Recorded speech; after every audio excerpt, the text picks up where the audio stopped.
Concerning Shaykh al-Islam ibn Taymiyyah, rahimahullah ta'ala, he had a status and a distinction that Allah ta'ala blessed him with, but he blessed him with this status and distinction for many reasons. Just want to name a few.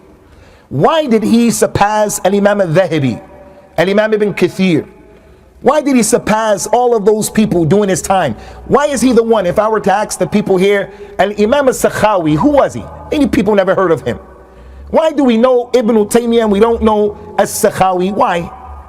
There are many factors and many reasons that set him apart from the people. At the top of the list, the knowledge of the man. If Shaykh al-Islam ibn Taymiyyah gave a fatwa, if he wrote a book, if he gave a class, if he gave a khutbah, the people who listened to the knowledge that emanated from him and that came from him, irregardless of their madhab, they said, this man right here, he knows what he's talking about. If the scholar sat in his class or attended a session in which he started talking, that scholar was said, this man knows what he's talking about. Shaykh al-Islam ibn Taymiyyah's knowledge, the man wrote over 900 books, 900. I don't know anyone in the dunya that has done that today. 900 books, many of which we were able to get, and many of them are lost. And the books that he wrote, some of them were written in prison when he didn't have his other references. He was in the prison, especially in the beginning. He would write books in the prison in which he would mention the ayat of the Quran, obviously memorize them, the ahadith and what book the hadith was in. He would write the athar, what the companions said and what they did. And he would write the names of the books and what the scholars who wrote that book said about this issue and that issue from his memory. The man was an ayat, an encyclopedia. What happened to all of those books? What happened to them? Many of them disappeared for multiple reasons. One reason is because people used to come to Shaykh al-Islam from different places like Iraq. 3 people would come to visit him.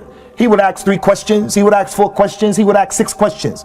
Ibn Taymiyyah would answer, and they would write the thing down. Those 3 people would take what he wrote, and they went back to Iraq, the book is gone. And that happened a lot. When the student realized that this was happening, they said, hey, Imam, let us start writing these things down. And he said, okay. But many of his books, they left in that way. Another reason, the Tatars, they were criminals, they were monsters. When they started to attack the Muslims and the Muslim empire, they destroyed many of the books, not only of Ibn Taymiyyah, but many ulama of that time and before that time. In al-Baghdad, the Tatars, they took so many books of the Muslims, threw them in the Euphrates rivers, and the ink from the river made the water become blue. They did the same thing throughout the Muslim empire. They wanted to erase and eradicate all of the knowledge of al-Islam. Wa hayhat hayhat. The Imam read the ayah today, yuriduna an yutfi'u nur Allahi bi afwahihim.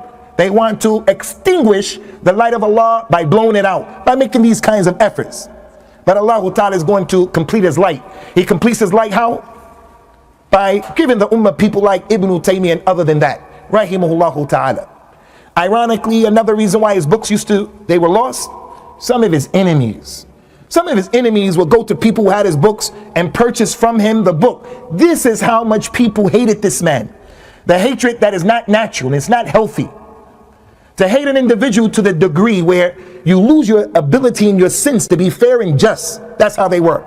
They would purchase the book and they would destroy the book, trying to do away with the knowledge of the man. As a result of his knowledge, his pristine knowledge, his sharp mind, Allah Azza wa Jal caused him to rise above his contemporaries, rahimahullah ta'ala.